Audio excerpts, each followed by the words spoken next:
la vidéo numéro 2 du cours numéro 1. Donc comme, je vous le disais tout à l'heure, nous allons passer directement à l'étude des concepts de base parce que vous allez voir les concepts de base, c'est quand même l'information fondamentale que vous devez acquérir pour, comprendre, on va dire, l'essentiel, de l'enseignement de Grégory Grabovoi. Et donc, ces concepts de base, vous avez vu défiler la liste dans l'introduction. Et donc, nous commençons aujourd'hui par le premier concept, Dieu. Donc, la liste des concepts de base. La liste des concepts de base concernant la structure du monde, la réalité physique dans les enseignements de Grégory Grabovoi du salut et du développement harmonieux, permettent de construire une plateforme de compréhension précise des processus de construction et de contrôle de la réalité par le créateur et de commencer le chemin d'apprentissage pour agir comme le créateur le fait.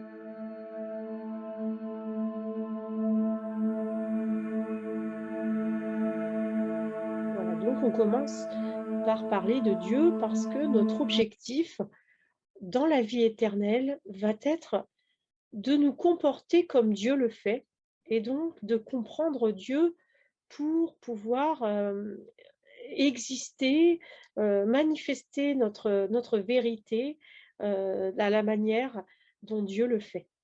Donc premier concept, 2-1. Donc premier concept, Dieu. Et donc si vous voulez retrouver ce texte que je vais vous lire, que je vais vous dire, vous pouvez le trouver à la page 42, du livret. Dans mes enseignements sur Dieu, je considère, tout d'abord, la compréhension de Dieu en tant que personnalité.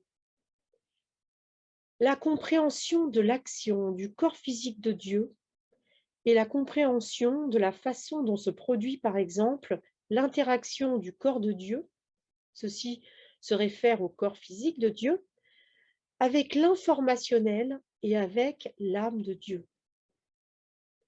Je considère dans cette situation, tout d'abord, le corps physique de Dieu, le Dieu unique qui a tout créé.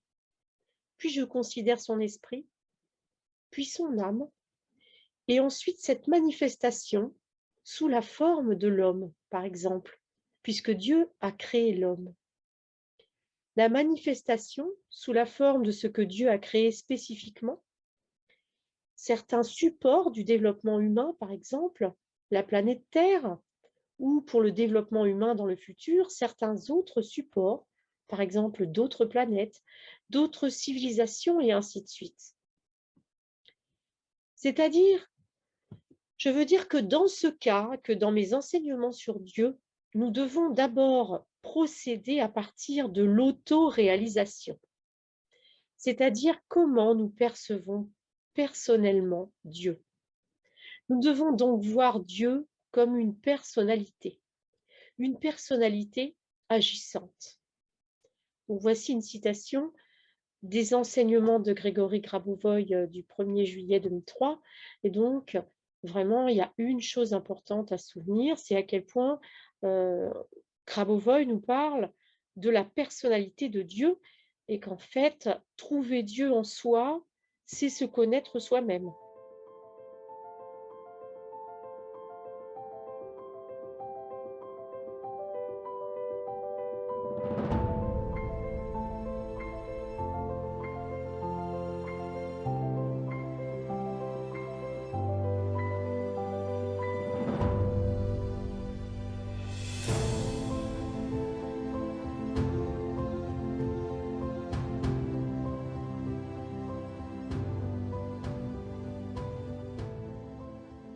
Donc, il est fondamental de s'approprier toutes les informations que vous allez entendre, aussi bien dans mon cours que dans d'autres livres, pour vraiment qu'elles deviennent les vôtres. Donc, vous devez vraiment partir de votre personnalité.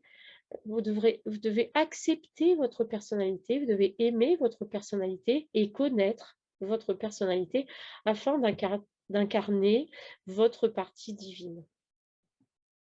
Je continue les citations. Donc, ce développement intensif, c'est parce que Dieu va de l'avant. Et quand nous voyons que Dieu va de l'avant, nous réalisons clairement qu'aucune machine n'est dangereuse pour l'homme, aucune maladie n'est problématique pour l'homme.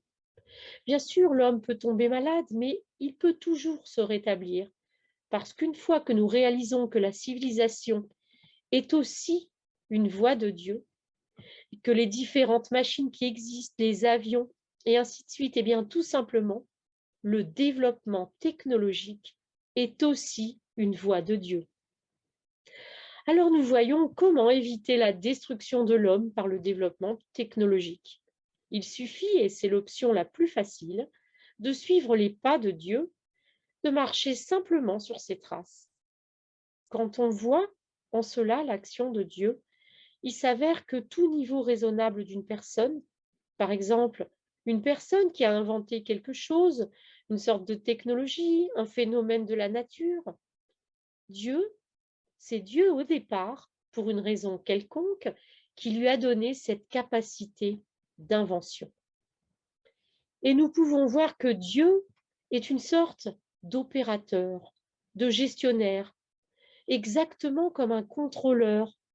Même dans les situations locales, il commence à relier certains phénomènes.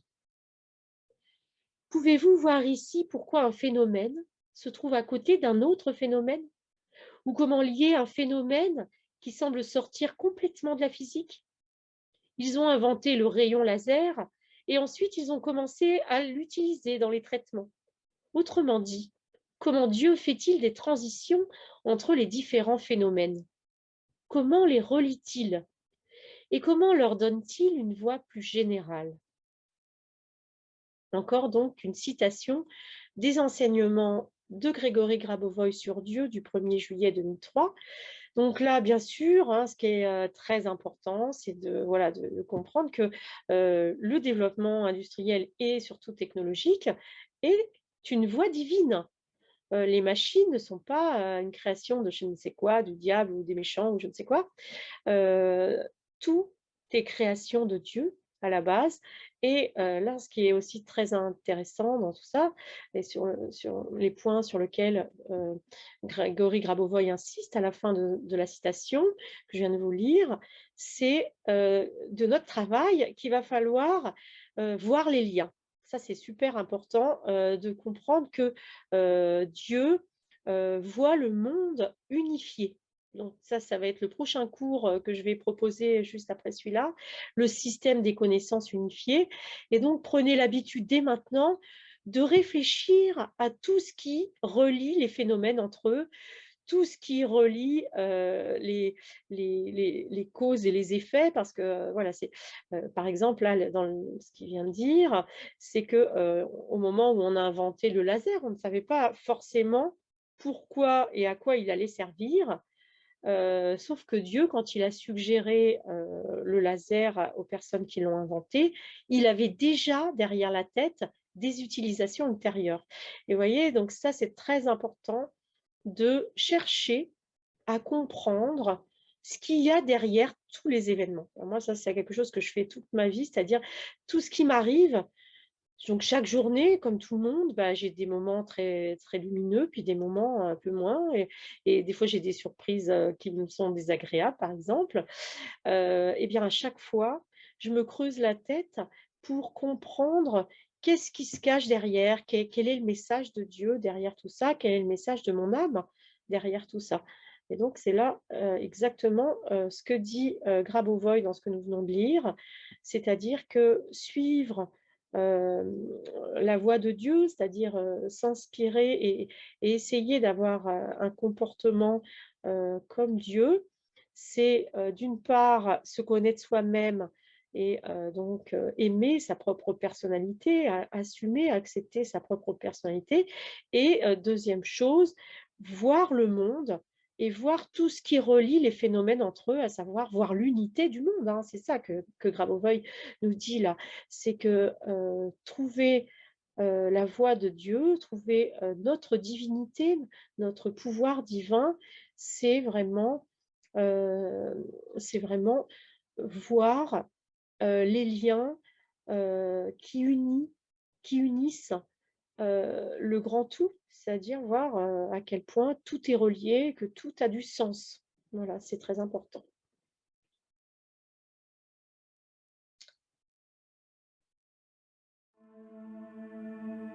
Alors, je passe au deuxième concept de base,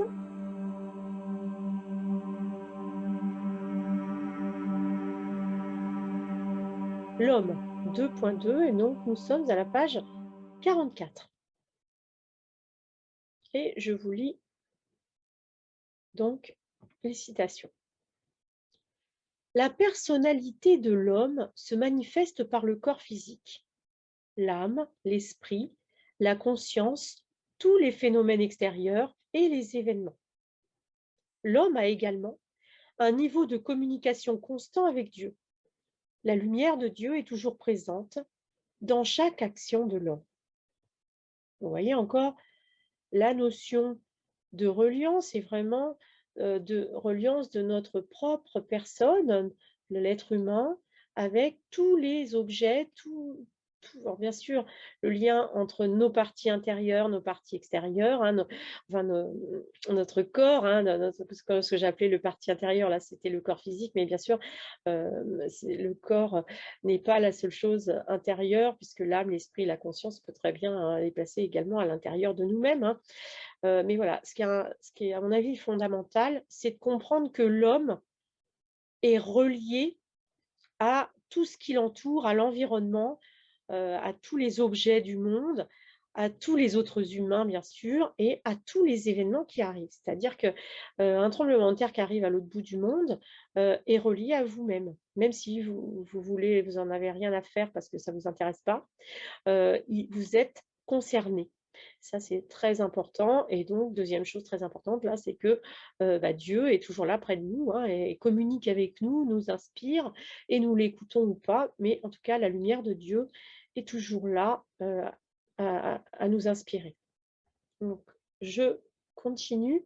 Et là, cette fois, c'est des citations entre guillemets. L'homme est la valeur principale et le lien principal et le but principal du processus de développement de l'univers entier.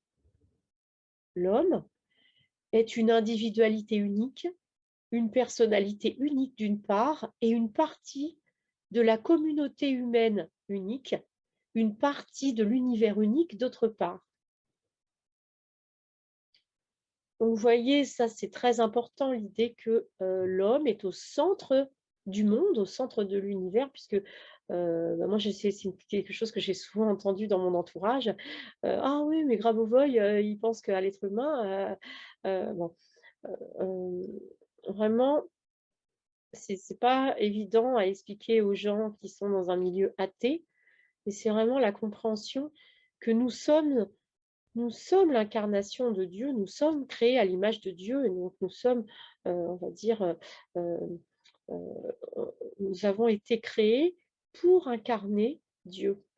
Et ce n'est pas seulement être le centre du monde, c'est surtout être responsable du monde, puisque seul l'être humain a une pensée aussi élaborée, aussi construite, aussi, en tout cas des capacités d'organiser la pensée, de créer la réalité. Euh, mais c'est non seulement nous avons cette capacité, mais du coup, ça nous rend responsables du monde entier, de tout ce qui s'y passe. Et voilà, et donc ça, c'est fondamental de comprendre que nous sommes responsables et nous avons un pouvoir illimité. Et donc, chaque pensée, chaque action génère quelque chose dans la réalité, donc c'est très important. Et donc, chacun est unique. Donc, chacun a une pièce de ce grand pulse qu'est la réalité. Chacun a une partition à jouer. Et c'est ce que nous dit Grabovoi. Donc, nous sommes uniques. Chacun d'entre nous est unique. Chacun d'entre nous a une responsabilité et un pouvoir unique qu'il est important donc de développer. Lorsque Dieu a soulevé pour lui-même la question de la création de l'homme, le système existait déjà à l'origine. mais au sein de la personnalité de l'homme. C'est-à-dire que du point de vue de Dieu, un regard sur l'homme est tout d'abord sa propre personnalité. Nous comprenons alors pourquoi Dieu a créé l'homme à son image et à sa ressemblance, parce que sa personnalité ne faisait que se refléter dans l'action, dans la création. Lorsque Dieu a soulevé pour lui-même la question de la création de l'homme, le système existait déjà à l'origine, mais au sein de la personnalité de l'homme. C'est-à-dire que du point de vue de Dieu, un regard sur l'homme est tout d'abord sa propre personnalité. Nous comprenons alors pourquoi Dieu a créé l'homme à son image et à sa ressemblance, parce que sa personnalité ne faisait que se refléter dans l'action, dans la création. Alors encore un conseil de Grabovoi sur la manière de se comporter comme Dieu, c'est-à-dire Dieu, quand il regarde l'être humain, il se voit lui-même, il voit comme des miroirs de lui-même. Et donc, nous sommes invités à faire pareil, c'est-à-dire à regarder les autres humains comme des miroirs. Ça, c'est très, très important. Et je continue la lecture. C'est pourquoi l'homme, dès l'origine, est exclusivement créatif, puisque sa personnalité est impersonnelle. Il est le reflet de Dieu, le reflet de la personnalité de Dieu. Puis nous voyons toutes les déviations de la créativité, comme l'agression, la colère, et ainsi de suite, la destruction. Cette divergence avec la personnalité vient du fait qu'au moment de la création des événements, l'homme crée certains événements qui modifient sa personnalité. Il crée une voiture, il va sur la route, à cet endroit, et les actions humaines deviennent différentes des actions de Dieu en quelque sorte. Et si l'homme est dans cet environnement entièrement créé par Dieu, comme la terre, l'air et ainsi de suite, l'homme lui-même, alors pourquoi y a-t-il une différence avec la tâche de Dieu? Par exemple, du développement éternel, ou par exemple l'immortalité, à l'origine de la création de tout niveau de matière.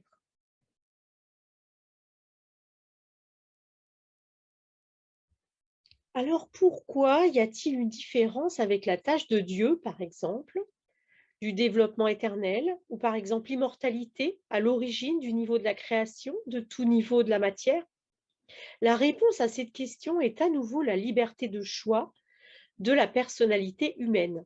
C'est-à-dire que l'être humain peut choisir la connaissance ou peut croire qu'il est personnellement dans ce monde et le monde est comme sous son niveau de contrôle. Il se déplace donc sur cette même machine et en même temps, il ne ressent pas, par exemple, la connexion avec Dieu, avec l'extérieur, par exemple, la nature, l'environnement, avec les autres personnes. Dès qu'il entre dans ce sentiment, il existe des concepts comme le contact avec le cosmos ou par exemple la prière qui permettent à ce moment-là son harmonisation, au moins dans le domaine spirituel. Alors donc là, ce que nous dit Grabovoi et qui est vraiment important, c'est donc de savoir quelle est la différence du coup entre Dieu et l'être humain.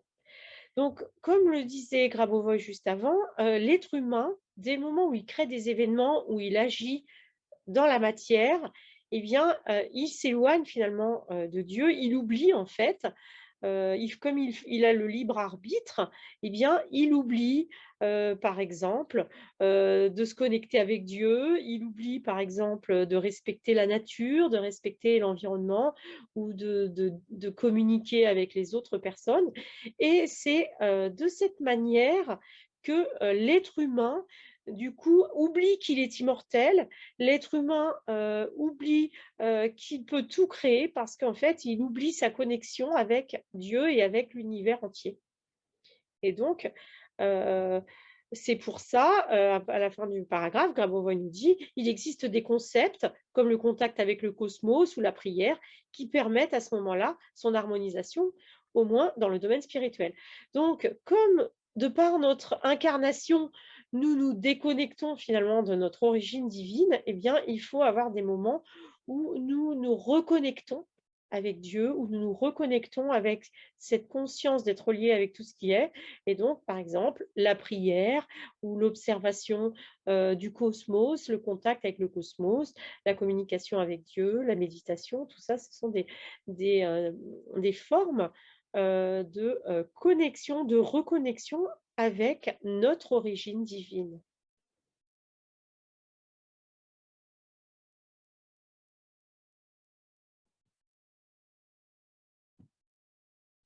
Ah, la fin du texte. Mais pourquoi l'harmonisation n'a pas toujours lieu instantanément, supposée dans le domaine physique, mais initialement dans le spirituel?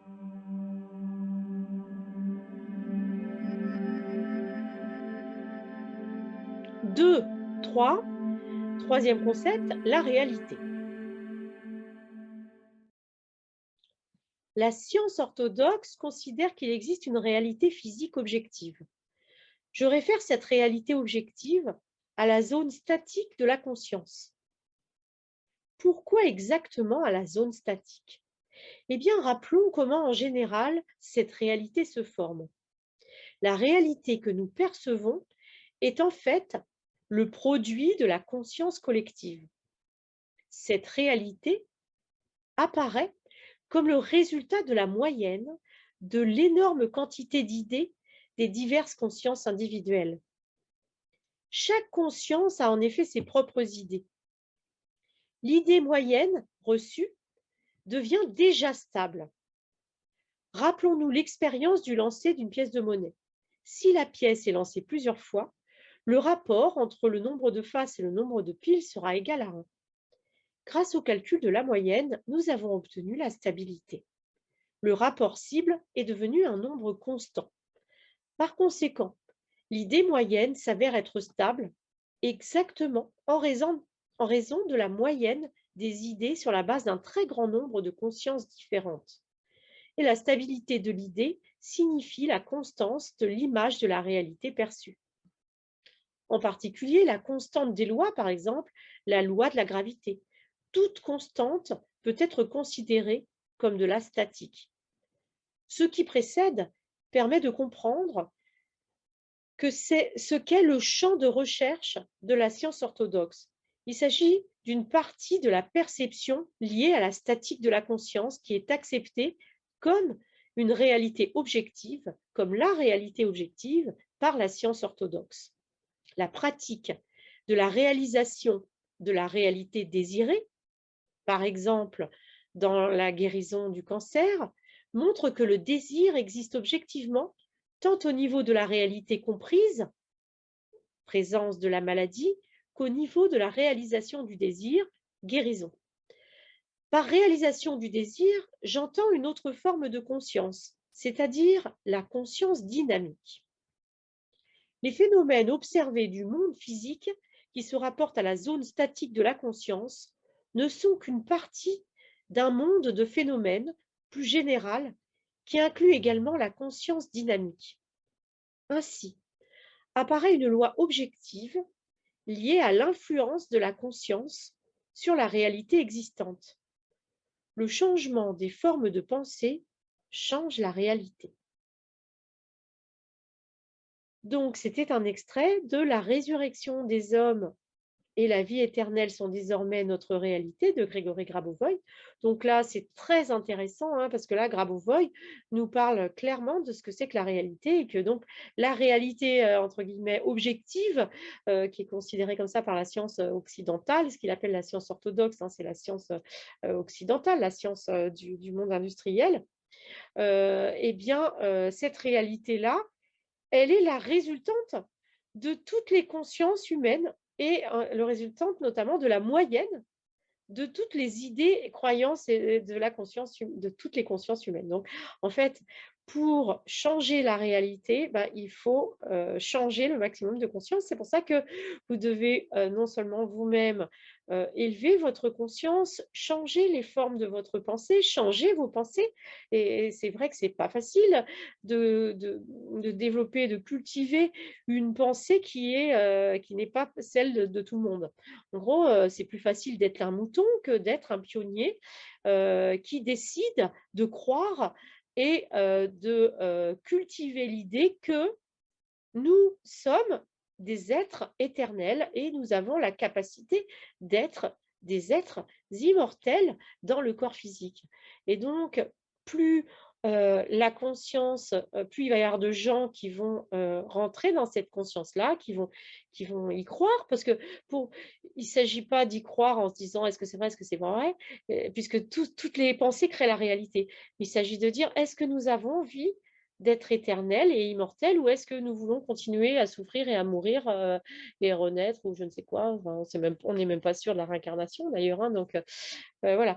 Donc du coup, la pensée crée la réalité, ça, c'est une certitude et ce que nous dit Grabovoi, c'est vraiment comment ça se passe que cette pensée crée la réalité? Ben voilà, c'est, hein, il dit franchement: «Le changement des formes de pensée change la réalité». Donc il faut qu'on change nos formes de pensée et c'est ce qu'on fait quand on étudie Grabovoi. Donc de la vie éternelle, la résurrection et cetera, bah, c'est des pensées, nouvelles, qui sont pas évidentes à intégrer. En tout cas, moi, je trouve que la vie éternelle, c'est facile. La résurrection, bon, ça, c'est un autre pas, parce qu'il y a tout un tas d'égrégores négatives, autour de la mort, qui sont lourdes, hein, et qui sont un petit peu plus compliquées à transmuter. Mais, de se dire: «J'arrête de mourir», pour moi, c'est facile, quoi. Moi, ça m'a jamais parlé de mourir, donc ça, pour moi, ça me semble facile. Voilà. Alors tout ça pour dire que la réalité, elle est vraiment cette moyenne des idées de toutes les consciences et que voilà et donc on change le monde, on change la réalité en changeant les pensées de tout le monde. Voilà. Je continue la lecture de, ce paragraphe, donc sur la réalité. Si nous comprenons que l'homme a été créé pour la vie éternelle, qu'il ne doit y avoir en principe ni trépas ni trépassé, si chacun considère la vie éternelle comme naturelle, la vie sera exactement comme cela et la réalité physique sera exactement comme cela. Puisqu'une image dans la conscience détermine et forme l'image physique. C'est ainsi que la réalité physique est créée. C'est la façon de créer une vie éternelle vraiment heureuse. Voilà, donc là, tout est dit, j'ai rien à ajouter, à part que c'est encore un extrait de «La résurrection des hommes et la vie éternelle sont désormais notre réalité»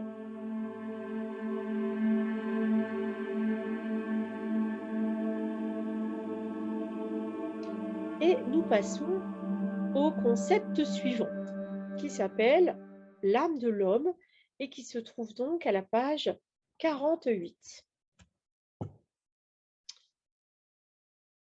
L'âme est une substance créée par le Créateur conformément à l'éternité du monde et elle représente un élément du monde. L'âme est ferme, stable, inébranlable, indestructible, inviolable. Elle existe fondamentalement en tant que structure organisatrice du monde et c'est ainsi qu'elle est à l'origine de la reproduction de concepts tels que par exemple l'esprit qui comprend également la notion d'action. Nous pouvons donc dire que dans l'une des interprétations, les actions de l'âme forment l'esprit. Ainsi, en perfectionnant la base spirituelle vers le développement créatif du monde, la structure de l'âme peut être modifiée. Le principe ainsi dit que la vie infinie inclut la nécessité de l'évolution de l'âme. En effet, dans la vie infinie, au fur et à mesure que l'homme et la société évoluent, de plus en plus de nouveaux défis apparaîtront et par conséquent, pour que l'homme puisse faire face de manière adéquate aux nouvelles demandes, l'évolution de l'âme est nécessaire. L'âme, dont la partie matérielle est le corps, interagit avec la réalité à travers la structure de la conscience. L'âme existe dans un certain absolu, un certain espace absolu, là où Dieu l'a créé. Alors voilà, donc des concepts fondamentaux.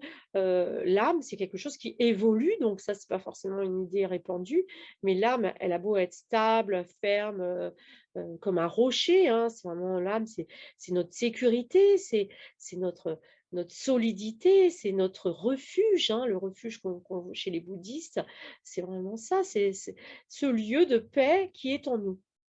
Et donc, ce qui est important, c'est de comprendre que, dans la vie éternelle, l'âme elle-même va évoluer. Donc ça, c'est, déjà un point très important. Un autre point, dont parle Grabovoi, déjà là, c'est que l'âme, quand elle agit, ça devient l'esprit. C'est-à-dire que votre esprit, c'est l'action de votre âme. On y va y revenir dans le paragraphe, suivant. Enfin, très important, je ne sais pas s'il y a des personnes qui n'ont jamais entendu parler des enseignements de Grabovoi, c'est de savoir que le corps physique est une partie de l'âme. C'est la partie immergée de l'âme, c'est-à-dire c'est comme un iceberg. Donc la partie qu'on voit à l'extérieur de l'eau, c'est le corps physique, c'est la partie, et le reste de l'âme, il y a toute une partie de l'âme qui est sous l'eau et donc qui est invisible, mais le corps physique est une partie de l'âme et la partie visible de l'âme. Donc ça, c'est super important. Et donc l'âme, c'est à travers ce corps matériel, qu'elle peut interagir avec la réalité et bien sûr, tout ça est organisé et structuré par la conscience. Et là, il y a encore une dernière notion super importante à noter dans ce que je viens de lire. L'âme existe dans un certain espace absolu, donc il va falloir découvrir cet espace de l'âme. Les personnes qui ont déjà écouté l'expérience du futur euh, se rappellent, hein, que l'âme, elle vit dans l'infini en fait, hein. Et c'est qu'en fait, apprivoiser l'âme, c'est vraiment apprivoiser l'infinité de la réalité, l'infinité de la vie, y compris l'infinité de la vie matérielle dans le corps physique. Donc voilà, l'âme, c'est vraiment fusionner avec notre âme, c'est vraiment la porte vers cet espace, donc un espace réel qui est absolu et donc qui est infini, qui est au-delà du temps et de l'espace.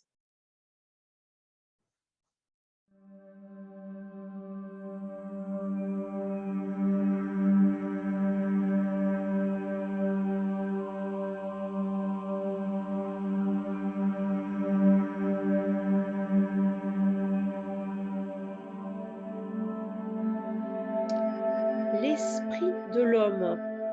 Donc, c'est paragraphe 2.5 à la page 49. Alors, vous allez voir que ce paragraphe est assez long. Il y a énormément de choses et en plus, comme j'ai déjà bien étudié l'enseignement sur l'esprit, je vais vous proposer en annexe quelques exercices qui illustrent en fait ce paragraphe. Donc là, je commence par lire. Donc il y a 5 pages. Je vais probablement m'arrêter pour faire quelques commentaires. L'esprit de l'homme. Une des interprétations des actions de l'âme est l'esprit.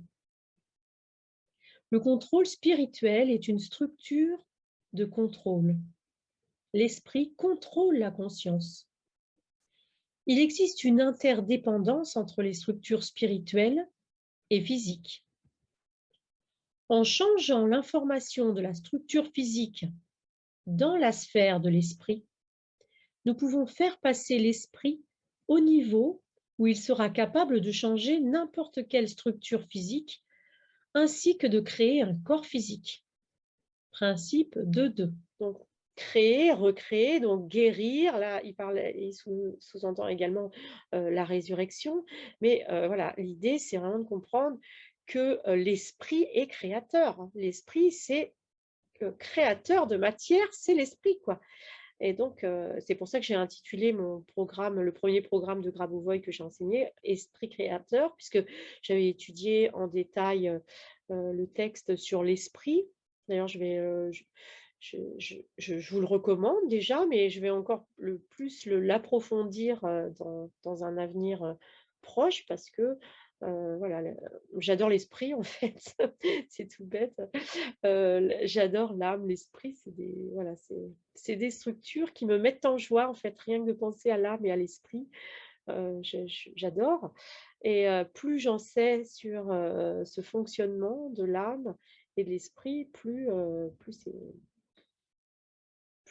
j'élève mon taux vibratoire et plus je sais que, nous sommes éternels, que la résurrection, c'est vraiment, une évidence en fait, hein, même si j'ai pas encore, on va dire expérimenté, enfin j'ai quand même ressuscité un chien et je ressuscite également des dents qui ont été enlevées. Donc voilà, donc en tout cas, cessons parlons de parler de moi. Je continue.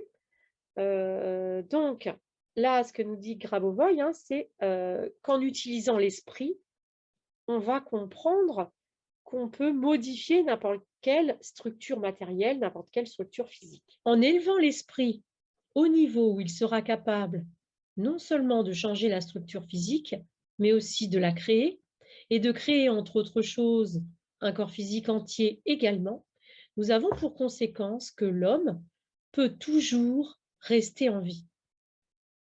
Et si l'homme est capable de maintenir la vie de son propre corps pour toujours, s'il est capable de rester toujours en vie, il peut donc ressusciter les autres.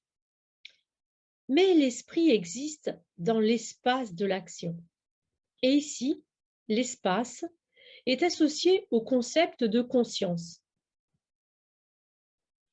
L'état de l'esprit se reflète dans un état intérieur correspondant. Au fur et à mesure que votre esprit évolue, l'intensité de votre luminosité intérieure, l'éclat de votre lumière augmente. Au fur et à mesure que votre esprit évolue, l'intensité de votre luminosité intérieure, l'éclat de votre lumière augmente. Ça, c'est une phrase magnifique, vraiment. Je vous conseille également le texte que j'ai enseigné là, sur la création de la lumière, hein, où on sent vraiment que plus on travaille spirituellement, plus notre lumière, elle augmente et c'est pas une vue de l'esprit, c'est une réalité, hein. Moi, beaucoup de gens me disent: «Ah, mais tu es lumineuse», voilà, et quand on vous dit ça, c'est une réalité, hein, et on vous dit ça en général quand vous avez travaillé Grabovoi, quand vous avez prié, quand vous avez médité, on vous dit ça, que vous êtes lumineux. Et voilà, et donc Grabovoi nous dit, au fur et à mesure que votre esprit évolue, donc qu'il grandit, qu'il comprend de plus en plus de choses, l'intensité de votre luminosité intérieure, l'éclat de votre lumière augmente. Principe de 11, le concept d'esprit fournit la vérité de la structure de la cognition. Nous savons que l'esprit est l'action de l'âme et la vérité de la structure de la connaissance pour tout objet d'information, et en premier lieu pour l'homme, est une caractéristique inscrite dans son statut. J'ai déjà évoqué cette question dans l'introduction lorsque nous avons parlé de la réception d'informations provenant du réseau cosmique universel. Sur la base de ce principe, un contrôle peut être rapide et simple si votre état spirituel est tel qu'il permet ce qui suit. La réaction d'un objet ou d'une situation doit être telle qu'à un moment donné, elle donne la plus grande harmonie du monde à votre conscience et en même temps à tous les niveaux.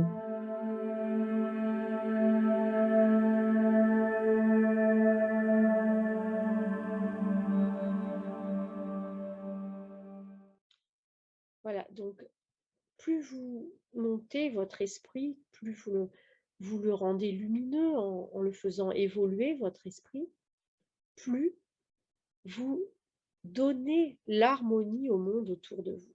Et donc, vous devez sûrement le sentir quand vous travaillez spirituellement, au fur et à mesure que vous avancez sur votre chemin spirituel, vous sentez que vous êtes de plus en plus capable d'harmoniser les autres, de créer une situation harmonieuse dans des situations qui ne l'étaient pas, etc. Et voilà, donc ça c'est important. Moi, j'adore cette notion d'harmonie qu'il y a chez Grabovoi.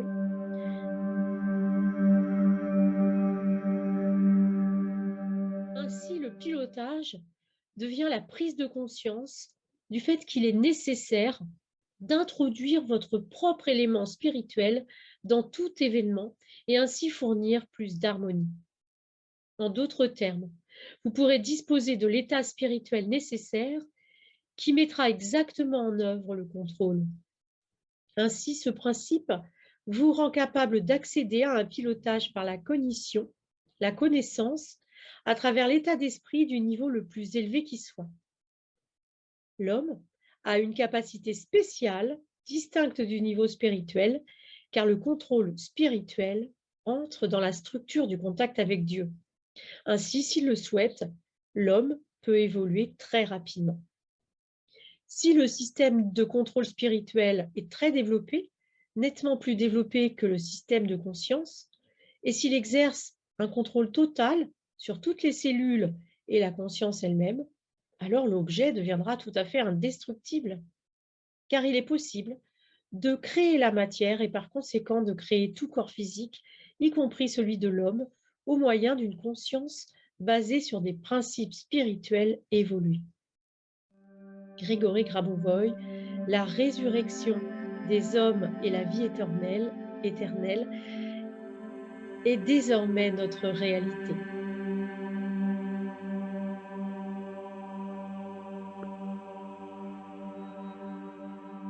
L'esprit est au bord d'une certaine connaissance permanente, potentiellement très puissante.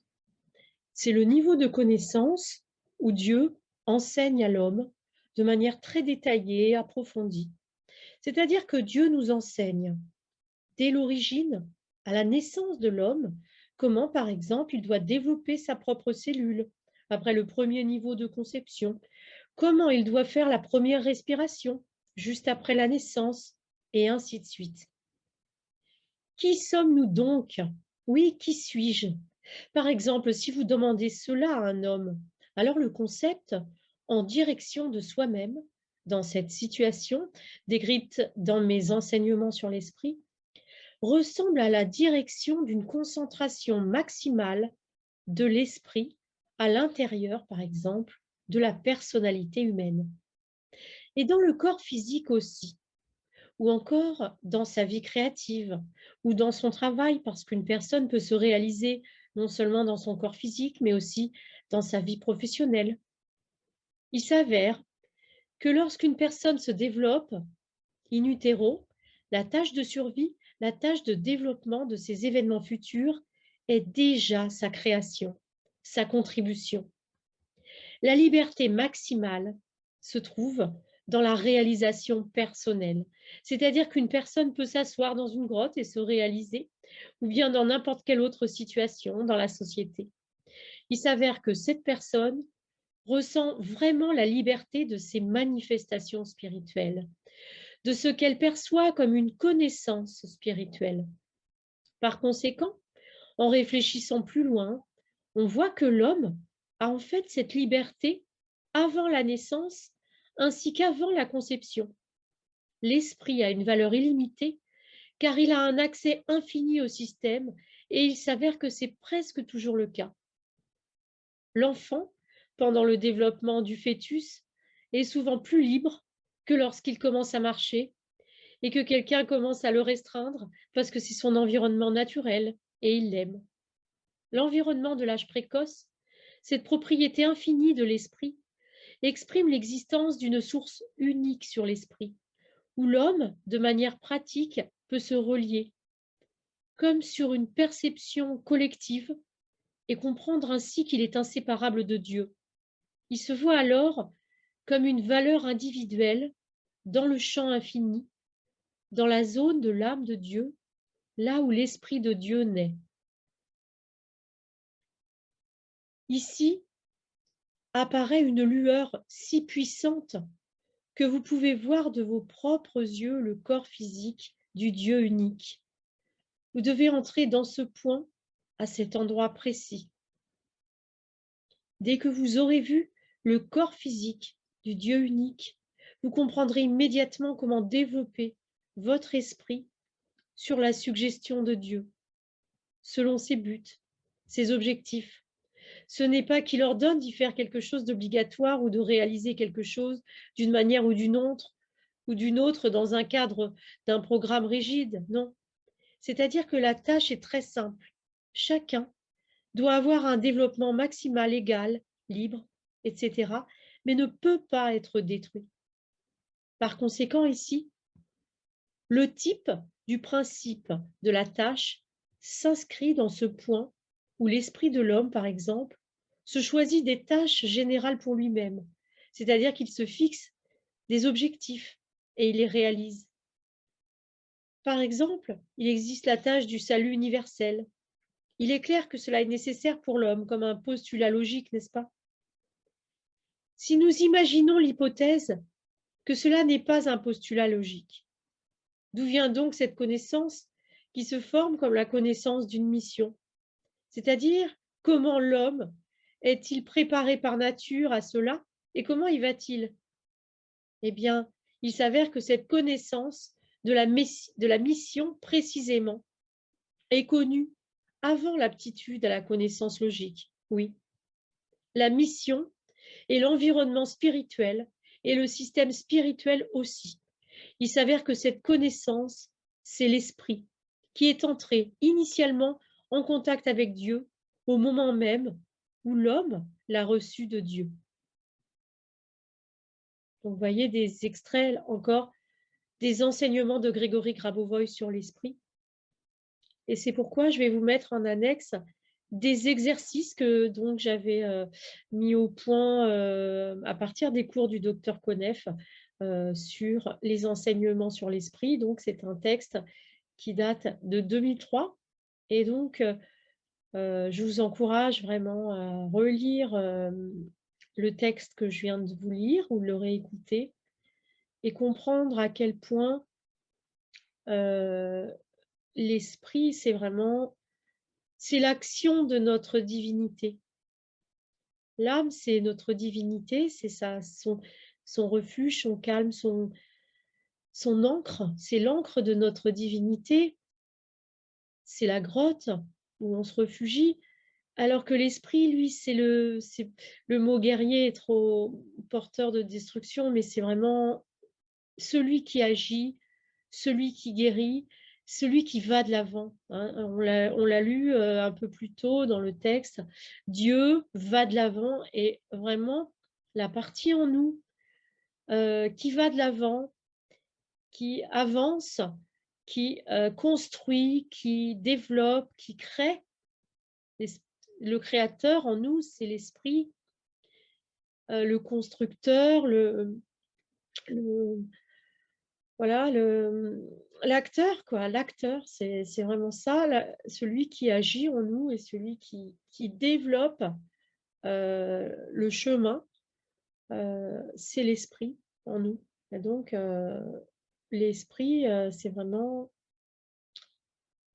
fondamental de communiquer avec notre propre esprit parce que, comme le dit Grabovoi, en communiquant avec notre esprit, en étant proche de notre esprit, en étant conscient de l'action de notre esprit, de ce que fait notre esprit, nous sommes en contact avec Dieu. Ça veut dire que nous sommes en contact avec le grand tout, avec ce qui unit tout ce qui est. Et donc, voilà, c'est important d'être vraiment dans cette conscience spirituelle, d'utiliser un système spirituel. Moi, je rapproche vraiment le système spirituel de cette intuition, de l'amour également, parce que Dieu est amour, parce que donc l'esprit est amour. Hein. La guérison, si l'esprit guérit, si l'esprit crée, c'est parce que l'esprit est rempli d'amour et de joie pour la vie et pour tout ce qui représente la vie. Et donc, je vous invite vraiment à méditer, à réfléchir sur votre esprit, à rencontrer votre esprit, à vraiment vous laisser traverser consciemment par votre esprit. Hein. Votre esprit, comme il est l'action de l'âme, il a vraiment accès à l'inspiration, à la clairvoyance. Et donc, plus on est proche de notre esprit, bah, plus on est créatif, plus, on est capable de se guérir et de guérir les autres, plus on est capable de rebondir, et pour dans toutes les situations, pour de normaliser, hein, de ramener tout à la norme. Grâce à l'esprit, on est capable d'être porteur d'harmonie, hein. C'est vraiment, l'âme est harmonie, mais celui qui apporte l'harmonie, qui déplace l'harmonie, c'est, l'esprit, celui qui est en mouvement, celui qui est dynamique, c'est l'esprit. Voilà. Et donc, à bientôt pour le cours numéro 2. Et donc nous continuerons là, vous voyez, le point suivant avec la conscience. Et je vous remercie de votre attention.